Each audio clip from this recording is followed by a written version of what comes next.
Hello, welcome to another video. I hope you're doing well.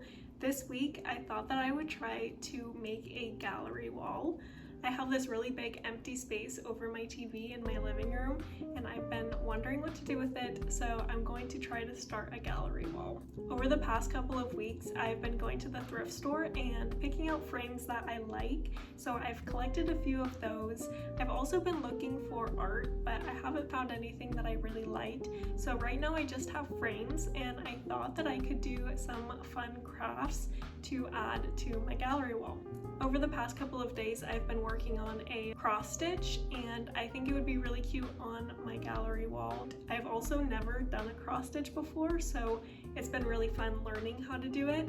Overall, it's pretty easy and straightforward. It is time consuming, but I feel like it is very meditative, so I've liked it a lot. I do think that the cross stitch will look really cute on the gallery wall, so I want to finish that and then hopefully hang it up. The other craft that I really want to do for the gallery wall is make some paintings. I have some paint inspo on Pinterest that I've been looking at.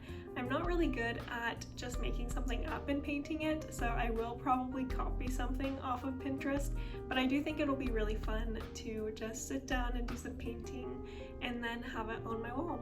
The last craft that I was thinking of doing to have on the gallery wall is a sort of scrapbook frame. It's where there's a piece of fabric on the back of a frame and then there's pictures, dried flowers, stickers, things like that. It just has a scrapbook feel, but it's in a photo frame.